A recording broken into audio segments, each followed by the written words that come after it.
পাকিস্তানের সেনা beating the retreat চলছে, পড়ে গেল। এই হচ্ছে ওদের স্কিল। ওরা বিটিং দ্য রিট্রিটে উঠে দাঁড়াতে না পেরে উল্টে পড়ে যাচ্ছে, মাথা থেকে টুপি খুলে পড়ে যাচ্ছে, তারপর আবার মাথা নাড়িয়ে করে কি একটা করছে, আবার বলছে আয়, যদি এপার থেকে যায় কি হবে। স্যার এই হচ্ছে ওদের স্কিল। স্যার আপনি ডেপুটি কমিশনার ছিলেন, কলকাতা পুলিশ এদেরকে কোনটা, কলকাতা পুলিশ এদেরকে কোনটা, কলকাতা সিভিক ভলেন্টিয়াররা তুলে ছুড়ে ফেলে দেবে স্যার, ও উঠে দাঁড়াতে পারে না পায়। আরিফ বিল্লাহ স্যার বলুন, আসছি আরিফ বিল্লাহ আপনার কাছে। সত্যজিৎ স্যার। ইয়েস কিশোর, হ্যাঁ আজকে যে সাবজেক্টটা আপনি তুলে ধরেছেন সেটা কিন্তু মোস্ট ভাইটাল। দেখুন, সন্ত্রাসবাদের বিরুদ্ধে পাকিস্তানি সন্ত্রাসবাদীদের, জঙ্গিদের কিভাবে খুঁজে বার করবে এবং সময় এবং সুযোগ এই দুটোই খুঁজছে কিন্তু সাউথ ব্লক। অর্থাৎ যেই সময় মতন এবং সুযোগটা যখন পাবে তখন তাদেরকে সামরিকভাবে আঘাত করা হবে, এটা সাউথ ব্লক খুঁজছে। কিন্তু তার জন্য কিন্তু ভারতবর্ষের সরকার বসে নেই। ভারতবর্ষের সরকার পাকিস্তানের মেরুদণ্ড, পাকিস্তানের কোমর ভেঙে দেওয়ার জন্য তারা কতগুলো চুক্তি যেই ছিল, যেমন বাণিজ্য চুক্তিটা ক্যান্সেল করে দেওয়া হয়েছে, অর্থাৎ পাকিস্তানের সাথে আমাদের আর কোনো বাণিজ্য হবে না। এবং আপনি তো জানেন, কালকেও আমরা বলেছি যে সিন্ধু যে জল, সেটা অন্তত সেই চুক্তিটাও আমরা বিরতিতে রেখেছি, অর্থাৎ তারা জলটাও পাবে না। অর্থাৎ পাকিস্তানের সাথে বাণিজ্য চুক্তিটা যেটা ছিল সেটা ক্যান্সেল, এবং জলটাও পাচ্ছে না, সিন্ধু যে জল সেটাও পাচ্ছে না। কিন্তু যেটা সবচেয়ে বড় ভাইটাল সেটা হচ্ছে যে আমাদের যে ফিনান্সিয়াল অ্যাকশন টাস্ক ফোর্স যেটা, সেইটাকে তুলে ধরে বিশ্বের মধ্যে ওরা যেটা পেত, পাকিস্তান যেটা পেত সেটা হচ্ছে ইন্টারন্যাশনাল মনিটারি ফান্ড থেকে সেটা $700 কোটি, অর্থাৎ ৭৯,০০০ কোটি টাকা ওরা অর্থ সাহায্য পাচ্ছিল প্রতি 3 বছরের চুক্তি হয়েছিল 2024 সালে।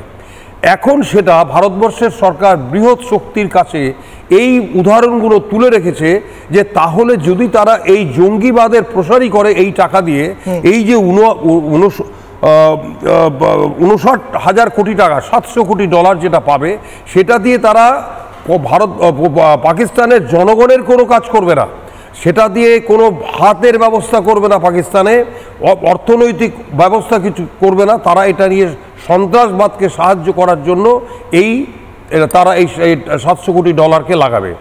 এইটাকে তুলে ধরেছে অলরেডি ভারতবর্ষের সরকার ইন্টারন্যাশনাল ফোরামে, যে তারা যেন এই $700 কোটি না পায়। অর্থাৎ মানিটারি দিক থেকে তাদেরকে কোমর ভেঙে, একটা দেশের কে শুধু সামরিকভাবে বন্দুক দিয়ে যুদ্ধ হয় না, এটা হচ্ছে অর্থনৈতিক যুদ্ধ। তাদেরকে এই অর্থনৈতিকভাবে তাদের কোমর ভেঙে দেওয়া। আপনি তো জানেন উত্তর দেওয়ার চেষ্টা করছে দ্রুত। আরিফ বিল্লাহ 5 সেকেন্ডে, তারপর আবার স্যারের কাছে আসবো, তারপর আপনার কাছে আসবো। আরিফ বিল্লাহ কি বলছেন? বিল্লাহ জি, আমি বলছিলাম আগে নিজের দেশের দিকে তাকান। নিজের দেশের জনগণ রাস্তাঘাটে হাগে, তারা খেতে পারে না, ভাষা নোংরা ভাষা, এই শিক্ষা, এই হচ্ছে শিক্ষা, অনে আর আনা যায় না। আবার অডিও দাও, বলুন। আগামী 9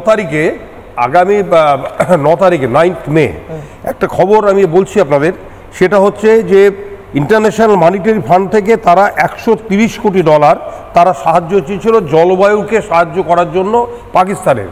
কিন্তু দেখা যাচ্ছে যে এই $130 কোটি যেটা আন্তর্জাতিক ফান্ড থেকে পাবে, সেটা কিন্তু এই যুদ্ধের অস্ত্র কেনার জন্য এবং ভারত জঙ্গিবাদকে প্রসার করার জন্য তারা সেই কাজটাকে লাগাবে।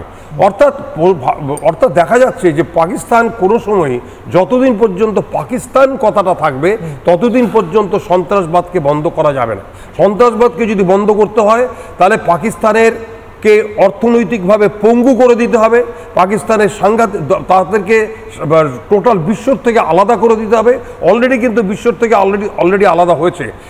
গোটা পৃথিবীর মধ্যে 2-1টা ছোট ছোট কান্ট্রি বাদ দিয়ে পাকিস্তানকে এখন কেউ সাহায্য করছে না, এবং যত বৃহৎ শক্তি আছে তারা কিন্তু প্রত্যেকে ভারতবর্ষের পাশে আছে এবং ভারতবর্ষকে সাহায্য করছে। পাকিস্তানের পাশে আছে স্যার সোমালিয়া, উগান্ডা, এইসব তুরস্ক যেসব আছে, যেগুলোর কোনো চিহ্ন গোটা ইন্টারনেট আন্তর্জাতিক মানচিত্রে খুব ছোট ছোট দেখানো হয়, এবং তারা বেসিক্যালি তারাও কিন্তু সেই জঙ্গিবাদের প্রসারের জন্য বিখ্যাত। সুতরাং আজকে যেটা আমার বক্তব্য প্রথম যেটা আসছি আপনার কাছে, কি বলছেন আরিফ বিল্লাহ? আমি তো অবাক হচ্ছি যে আরিফ বিল্লাহর মতন এইরকম একজন মানে যাকে বলে স্টুপিড নাম্বার 1, তাকে কিভাবে এই আর বাংলার মতন যেটা ভারতবর্ষের একটা প্রসিদ্ধ চ্যানেল, কোটি কোটি লোক এই দর্শকরা দেখছে, এই আরিফ বিল্লাহর মুখ দেখার পর তারা তো হাসবে যে বাংলাদেশে এইরকম একজন মূর্খ লোক, তাদেরকে কিভাবে তারা চ্যানেলে আসছে। স্যার পার্সোনাল অ্যাটাক আমজনতা দলের যেটা বলার কথা, সেটা আসল কথা হচ্ছে আরিফ বিল্লাহ আসি আপনার কাছে। আরেকটা কথা হচ্ছে সাইবার অ্যাটাক। আমি কালকেও বলেছি, আজকেও আসল অ্যাটাক হচ্ছে বিল্লাহ ভাই, একটু দাঁড়ান, আমি বলছি সাইবার অ্যাটাক করে পাকিস্তানকে ভেঙে দিতে হবে। কারণ পাকিস্তানের প্লেন চলবে না, ট্রেন চলবে না, ব্যাংক চলবে না, শেয়ার বাজার বসে গেছে, প্রত্যেকটা জায়গায় অ্যাটাক করে এই সাইবার অ্যাটাকের মাধ্যমেই হবে। শুধু চাকরিকে বোমা ফেললে হবে না, এই অর্থনৈতিকভাবে এবং সাইবার অ্যাটাক দিয়ে পাকিস্তানকে আসছে। আমার কাছে এই মুহূর্তে একটা ব্রেকিং নিউজ এসছে, ভারতের এয়ার ডিফেন্সের জন্য নতুন সিস্টেম আসছে, আরো উন্নত সিস্টেম আসছে। আমি ব্রেকিং নিউজ নেব দ্রুত, তারপর আমি স্যারের কাছে আসি। এই মুহূর্তে বিগ ব্রেকিং, আরো শক্তিশালী হচ্ছে ভারতীয় সেনার অত্যাধুনিক অস্ত্রের জন্য টেন্ডার, ভারতীয় সেনার নয়া এয়ার ডিফেন্সের জন্য টেন্ডার। শত্রুপক্ষের হামলা ব্যর্থ করবে এয়ার ডিফেন্স। 48টি লঞ্চার, 85টি মিসাইলের বরাদ দেওয়া হয়েছে। মেক ইন ইন্ডিয়া তৈরি হচ্ছে সমরাস্ত্র। বিগ ব্রেকিং, কিশলয়ের অগ্নিবাণে অত্যাধুনিক অস্ত্র, এয়ার ডিফেন্স সিস্টেম আরও উন্নত হচ্ছে ভারতের। অর্থাৎ কেউ মিসাইল হামলা করার চেষ্টা করলে মুহূর্তের মধ্যে সেই মিসাইল ধ্বংস করে দেওয়া হবে। ব্যাক টু ব্যাক আরও একটা ব্রেকিং, বিগ ব্রেকিং, পাকিস্তান থেকে ঢুকবে না চিঠি পার্সেল, ডাকযোগে পাঠানো যাবে না কোনো চিঠি পার্সেল, বিজ্ঞপ্তি ভারতীয় যোগাযোগ মন্ত্রকের। পাকিস্তান একদম কোন ঠাসা, দীর্ঘ আলোচনায়। আমি এই প্লাজমাতে একবার ভাইরাল ভিডিওটা নিতে বল।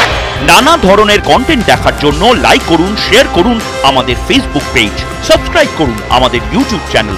পাশাপাশি অন্যান্য ব্রেকিং নিউজের জন্য অবশ্যই চোখ রাখুন রিপাবলিক বাংলায়।